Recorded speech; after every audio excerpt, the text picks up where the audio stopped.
Assalamualaikum warahmatullahi wabarakatuh. A'udzu billahi minasyaitonir rajim.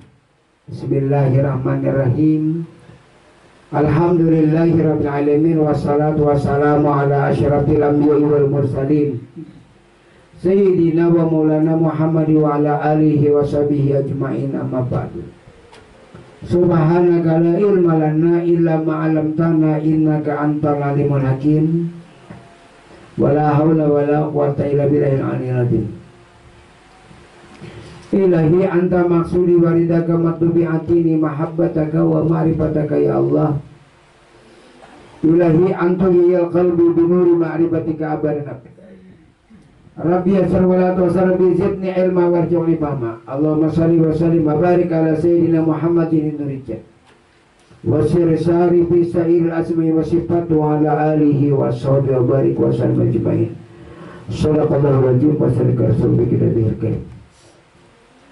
Rabbus sa'imi laisa lahu min salati la sahra, yang artinya banyak orang yang melaksanakan salat tetapi tidak mendapatkan daripada pahalanya, karena mendapatkan pahala melainkan daripada kerugian. Kenapa? Karena yang pertama itu adalah kada tahu tentang diri Allah. Yang kedua, karena hatinya kotor, hatinya kada bersih. Yang ketiga itu, dia tidak tahu siapa yang menyembah dan siapa yang disembah. Nah, jadi begitu banyak orang yang melaksanakan salat dapatnya kekosongan. Karena ketolong Tuhan. Soalnya kalau kita semuanya ini berisi Tuhan. Orang Kristen punya Tuhan, orang Buddha punya Tuhan, orang Konghucu punya Tuhan. Sedangkan kita orang Islam harus punya Tuhan juga tahu. Pinando, bujur-bujur. Nah, bagaimana artinya kita salat sementara kita tidak kenal dengan Allah? Hasilnya la yasihu salata illa bi ma'rifatillah. Tidak sah salat siapapun kecuali kenal dengan Allah. Karena imam kita Junaidi al-Baghdadi, imam tasawuf, ditanya oleh salah seorang sahabat, "Ya tuanku Imam Junaidi al-Baghdadi, apakah tuanku di dalam salat berjumpa dengan Allah?" Nah, dijawab oleh beliau, "Buat apa aku salat kalau yang aku kadang kenal dengan Allah? Justru aku berjumpa dengan Allah, aku salat kawan." Jakanya kita nih, kada berjumpa dengan Allah, kada kawas salat. Makanya hasil dari Isra Mi'raj itu as-salatu mi'rajul mu'minin. Salat itu mi'raj bagi orang mukmin. Mi'raj itu artinya berjumpa, bertemuan lawan Allah. Bila nyainya di dalam salat, dia tidak merasakan berjumpanya, tidak merasakan hadirnya diri Allah Ta'ala itu di dalam batinnya, maka salatnya itu wail, celaka. Sesuai aja surah Al-Ma'un itu, fawailul lil musallin alladzina hum an salatim sahun. Celaka bagi mereka yang salat celaka. Yang tidak celaka adalah yang satu diri. Diri siapa? Diri yang batin, roh itu sifat Allah yang bernama Muhammad. Nah, jadi harus tahu dulu mengenal Tuhan. Kalau nyatanya ditulis tulisan, kalau dibaca bacaan nang orangnya itu nah berwujud bersifat bernampak kepada insan kamil, yaitu roh, bernampak kepada awak, lalu Adam namanya. Nah, jadi yang kedua itu karena kada bersih hatinya. Hatinya ini kotor karena jiwanya syirik. Hatinya kotor, merasa diri kita ada itu kotor tuh. Coba jangan kita berisi hati, jangan kita berisi jasad, jangan kita berisi roh. Nah, itu yang namanya bersih hati. Bukan banyaknya berzikir, bukan banyaknya baca salat, tapi kalau di dalam syariat bujur aja membersih hati dengan zikir, dengan selawat, dengan amal ibadah. Bujur itu di dalam syariat. Tapi kalau di dalam hakikat, makin kita nang berzikir, makin rigat hati. Makin kita nang membaca salawat, makin ringan hati. Makin kita nang artinya beramal ibadah, makin ringan hati. Supaya bersih kayak apa? Jangan pian nang membaca salawat, jangan pian nang membaca zikir, jangan pian nang beramalan, melainkan la fa'ilun ilallah. Tidak ada yang berbuat, hanya Allah. Tidak ada yang berzikir, hanya Allah. Tidak ada yang salat, hanya diri yang salat. Nah, itu yang namanya bersih hati. Amunnya kita nang melakukan salat itu tetap kada bersih. Amun kita merasa kita nang harap berzikir kada bersih. Amun kita harap membaca salawat kada bersih. Ini pak hakikat. Kalau pak syariat bujur aja. Kita nang membaca salawat bujur. Kita nang berzikir bujur. Kita nang salat bujur di dalam ilmu syariat, ilmu fikih. Kalau di dalam hakikat, aqimis salata li dzikri, diri yang salat. Di dalam hakikat yang berzikir la yazkurullah illallah.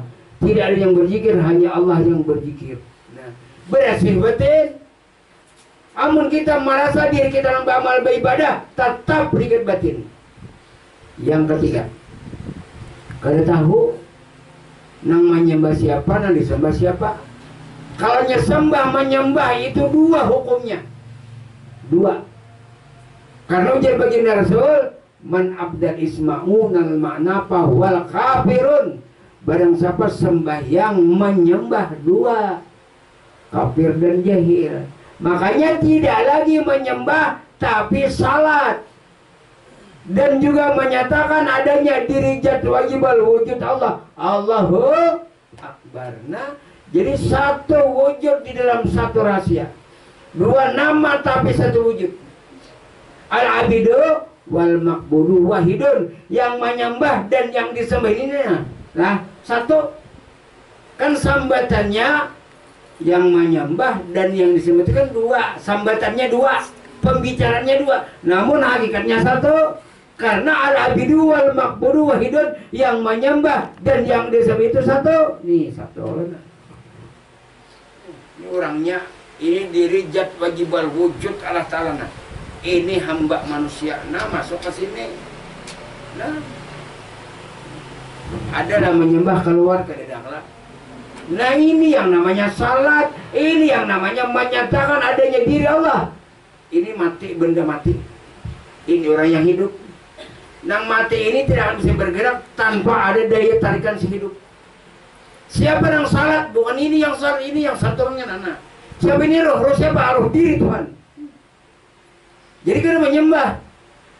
Iya, nang tadi al-abidu wal makbudu wahidun. Yang menyembah dan yang disembah itu satu. Jadi ujar si rohani ini tadi nah. Kenapa kepada jasmani? Ujar rohani, aku nyatakan jasmaniai diriku ini nah. Nyataku kepada ikam jasmaniai. Ikam mata melihat jasmani itu lihatku ujar si roh. Ikam berjalan jasmaniai itu jalanku ujar si roh. Ikam berpandir jasmaniai ujar si roh itu pandirku. Adanya ikam jasmaniai itu adanya aku. Ya. Aku menyatakan diriku kepada ikam. Lalu ikam seolah-olah hidup. Padahal kada tidak hidup. Nih kada tidak hidup nah. Ini yang namanya la haula wala quwata illa billah. Tidak ada dilupai kecuali Allah. La tataharak jarata illa biiznillah. Kada bergerak sekecil debu yang halus. Kecuali Allah. Apalagi yang besar. Makanya disuruh kita menggerakkan diri ini supaya ngamilan duit. Oh, kenapa jadi kamu bergerak? Berarti si hidup nak menggerakkan. La ilaha illallah, la ilaha illallah, la ilaha illallah. Aku wujud Allah, aku wujud Allah, aku wujud Allah. Nah, baru lagi napas ini nah.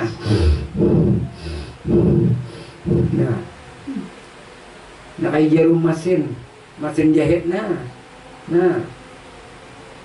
Ya. Terus tuh 24 jam tanpa henti. Besok lagi 24 jam tanpa henti. Besok lagi tanpa henti. Selalu zikir. Zikrullah. Apa bunyinya? Ho Allah. Ho Allah. Napas kita naik, ho keluar Allah. Itu jangannya bahasa kasarnya Tuhan hendak bapadah. Aku Tuhan Yesidin. Bukan ikam. Aku menampakkan diriku kepada ikam. Ikam itu kenampakan aku. Nah, jadi disitulah tuntunlah ilmu marifat agar amal terarah. supaya jangan lagi syirik. Karena kita salat itu lah, disitulah tempat kehadiran Allah. Di dalam saat kesempurnaan salat itu memangnya sebenarnya adakah kita merasakan lil hadir Allah Ta'ala? Atas kehadirat Allah tidak akan bisa mengangkat takbir Allah Akbar tanpa kehadirat Allah. Kehadirat Allah itu maksudnya Allah yang hadir. Bilanya Allah yang hadir, kamu tidak ada. Nah, di sini kadang-kadang kita merasa diri, makanya sesuai haji di situ wujud kajian munajat, la yugasirahu jambun, wujudmu adamu dosa yang sangat besar. Kenapa? Karena masa bisi wujud yang batin berjahir kepada jasmani, antara rohani dan jasmani. Jasmani ini pun Allah, rohani pun Allah Ta'ala juga kan dari kita bisi. Hinak pun hinak Allah Ta'ala, lihat-lihat Allah Ta'ala, dengar-dengar Allah Ta'ala. Lalu disuruh menyatakan Allahu Akbar. Aku yang besar itu kan, kamu kecil. Bila kita ini kecilnya ada terlindung, makanya kita disuruh di situ membaca a'udzubillahi minasyaitonirrajim. Aku berlindung kepada Allah. Berlindung kepada Allah, barang yang terlindung tidak ada terlihat, Allah yang ada. Ini nampak orangnya. Lalu kita mengangkat takbir Allahu Akbar, berdiri seperti huruf alif, lalu rukuk seperti huruf lam awal, lalu sujud seperti huruf lam akhir, lalu duduk huruf H, bunyinya Allah. Nah, sini Bang, tampaknya, nampaknya, nyatanya, tapi bukan batampat. Wa huwa ma'akum aina ma kuntum wallahu bima ta'maluna basir. Allah Ta'ala serta kamu di mana saja kamu berada. Nah itu kalau di dalam tauhid.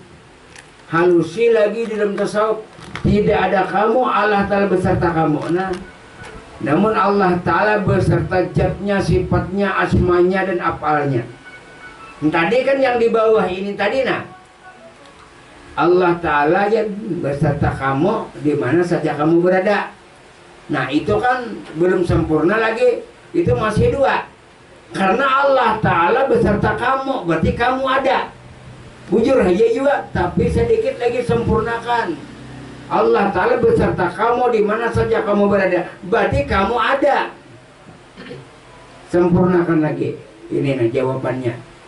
Tidak ada kamu, Allah Ta'ala beserta kamu. Nah, berarti kan tidak kamu, Allah Ta'ala itu beserta zatnya, sifatnya, asmanya, af'alnya.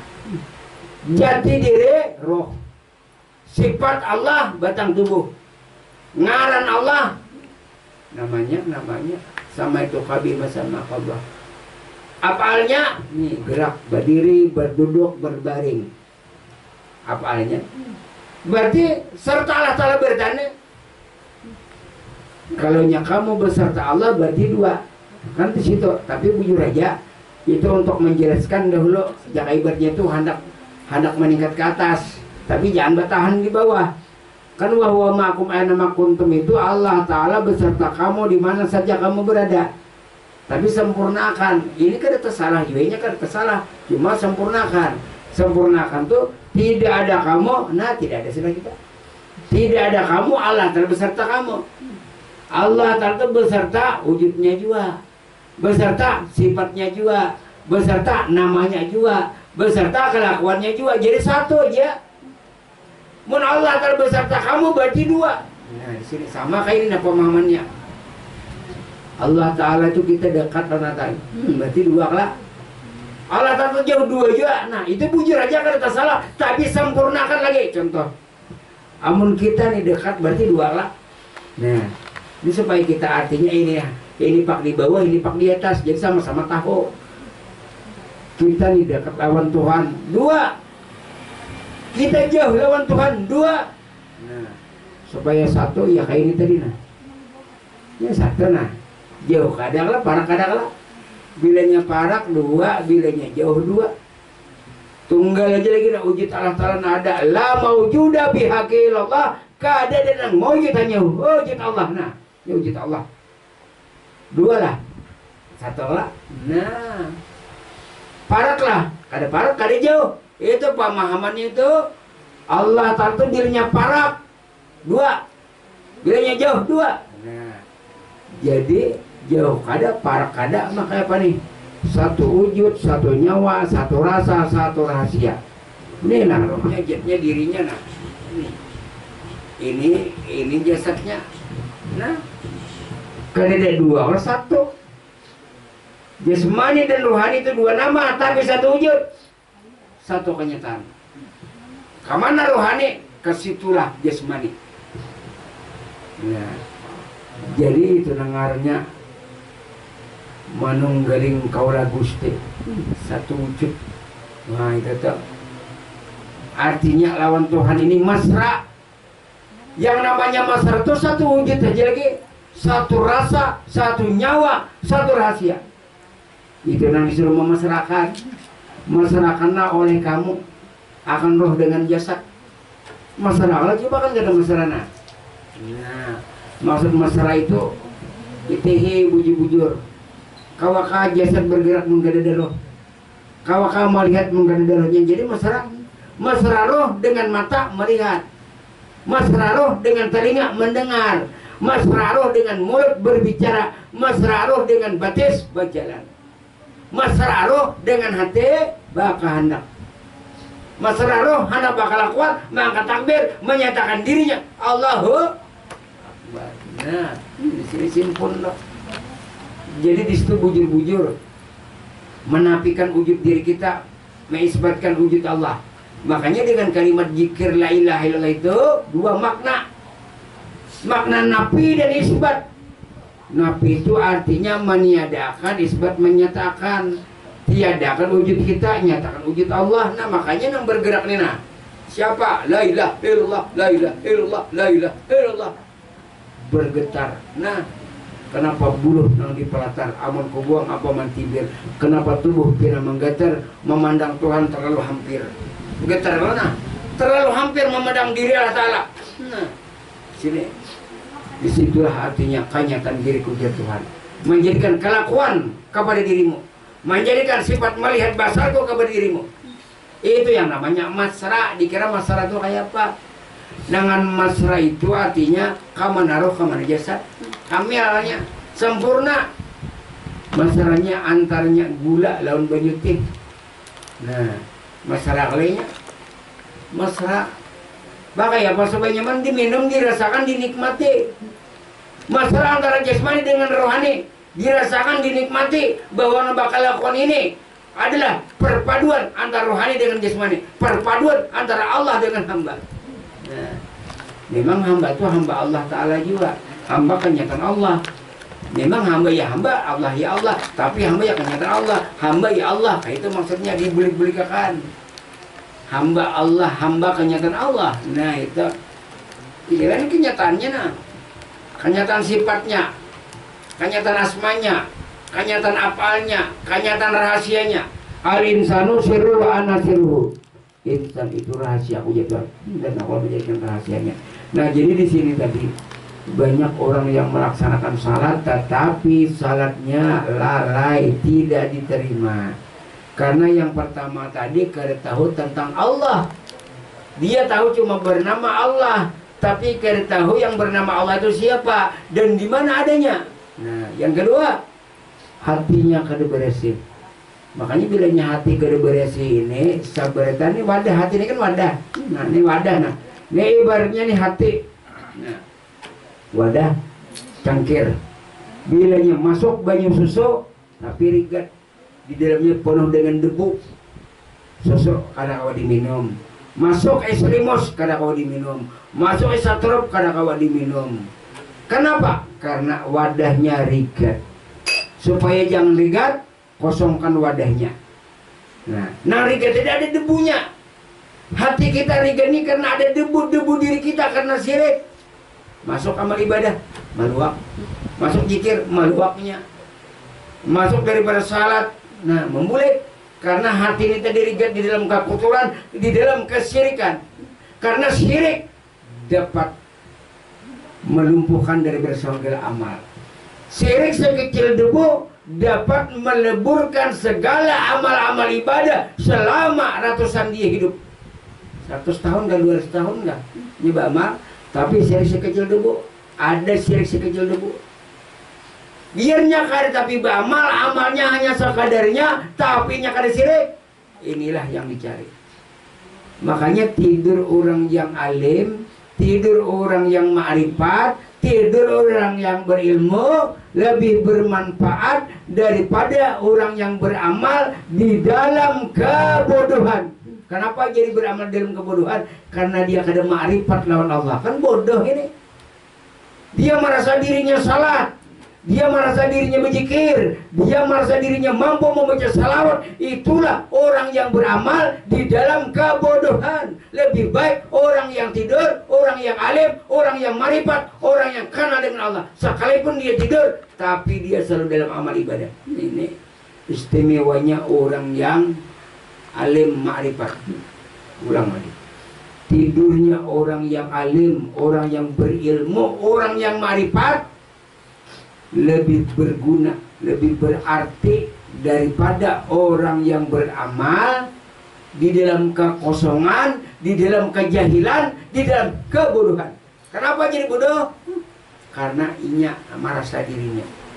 Yang pintar itu cuma Allah, yang berilmu itu cuma Allah. Nah itu, mun kita merasa pintar berarti taruhan Tuhan, berarti kita jahil. Nah, supaya artinya tahu, nang beramal beribadah orang yang berilmu. Itu sifatnya Allah. Orang yang tahu di dalam amal ibadah siapa nang beramal, siapa nang beribadah, melainkan diriku, kata Allah. Nah geraknya. Lalu seolah-olah manusia nang beramal, padahal kada lalu amalilah binallah billah. Nah, itu nang sempurna kita beramal. Karena tidak akan Allah Ta'ala menyakiti hambanya. Nah, kalau mungkin itu adalah suatu ujian dan cobaan, pasti ada datangnya daripada sisi manusia. Tapi kalau orang yang marifat, orang yang marifat jangan memandang sakitnya, pandang nama olah sakit. Jangan memandang susahnya, pandang nama olah susah. Selalu di dalam ketenangan, selalu di dalam jiwa yang tenang. Makanya ya ayyatuhan nafsul mutmainnah, irji'i ila rabbika radiyatan mardiyah fadkhuli fi ibadi roh jannati. Wahai jiwa yang tenang, wahai roh yang tenang, wahai jiwa yang tenang, kembalilah kepada Tuhanmu dengan rela tanpa dipaksa. Itu karena orang yang belajar ilmu hakikat, belajar ilmu tasawuf ini, di dalam pembelajaran itu wajib berbaiat, wajib. Karena yang namanya baiat itu pertalian antara murid dan guru. Sekalipun dia belajar rajin, seminggu sekali dia rajin turun, tapi tanpa baiat, maka seperti layang-layang tidak ada piluntangnya. Jadi larutnya nah. Kan layang-layangnya baik, larang, banangnya larang, tapi piluntangnya kada. Itulah laksana orang yang belajar ilmu marifat tapi tidak ada baiat. Jadi baiat tadi artinya pertalian antara murid dan guru, murid mengakui murid, guru mengakui guru. Jadi ada piluntangnya, pertanggungjawabannya, silsilahnya sampai ke atas kepada baginda Rasulullah SAW. Jadi kada kegampangan baiatnya. Sekalipun umpamanya aku ya turun di majelis taklim situ 5 tahun sudah, tapi kada pernah berbaiat, tidak bisa dikatakan itu guruku, tidak bisa. Karena kena hilangnya anak sakarat hilang. Di padang mahsyar tidak ada pertanggungjawaban. Yang mana gurunya tidak bisa, nang mana nang diikuti. Nah, jadi kalau berbaiat ini tujuannya untuk mempermudah paham dan pertalian antar murid dan guru. Nah, jadi makanya di YouTube ini kalau orang melihat di YouTube, melihat orang mengerti. Nah, jadi kalau orang tuh minta rela, minta halal, ulun relakan, ulun halalakan. Tapi kalau masalah amaliyah, ada yang ulun julungi kan, kadang-kadang di YouTube ada. Nah, itu kada kawa ibaratnya pian basic kendaraan, SIM-nya kada kamu memakai. Itu ya. Memang kalau ilmu rela aja kan Bapak. Cuma yang artinya nang wajib itu baiat. Karena baiat ini seumur hidup sekali, walaupun jauh di daerah Kalteng, Kaltem, Kalbar, yang namanya ilmu gasan mati ini, gasan gue pasti dia ditangi orang. Nah ini karena hidup pada selamanya. Nah makanya orang-orang yang datang inilah yang melihat di YouTube Ulune, yang di Sangatta, Samarinda, yang di Pontianak, dan di Sungai Danau, sampai Pangkalambun, Dewian sakit hutang batimbun. Nah jadi datang, minta rela, ulun relakan, ulun izinakan. Tapi nya babiat, ulun bayati. Setelah ulun bayati, halas sudahnya. Walaupun inya kada datang lagi, umpamanya ke Banjar, ibaratnya kadang-kadang aja umpamanya. Tapi nya sudah ada pembayatan, nah itu untung baginya. Tapi kalau nya kada bebiat, nah ibarat itu kada pertanggungjawaban. Ibaratnya pian langsung amalihakan, dan ada nang ulun julungi amal, tapi pian kada kau memakai karena kada ada bebiat itu aja. Jadi tujuan bayat itu tadi artinya pertalian antara murid dan guru seperti layang-layang, piluntangnya dan banangnya ada. Kalau nya tanpa bebeat, kada bebeat, berarti nah jaka ibarat kaliangan tuh ditempuh angin kemana arahnya kada tahu. Nah disitulah artinya pegangan daripada bayat. Memang di zaman baginda Rasul para sahabat tuh bebeat. Jadi bayat tadi intinya pertalian antara murid dan guru. Kalau kada bebeat, ibaratnya kandaraan tapi kada ada simnya, nya kada kau memakai itu aja. Tapi kalau nyari lari aja, cuma kada ada pertanggungjawaban. Nah disitulah karena ilmu ini ilmu gasan bulik, bukan baaliman, bukan baharatan bacaan, tapi artinya mencari kenyamanan kita di dalam bulik menuju kehadirat Allah Ta'ala. Wallahu alam. Al-Fatihah.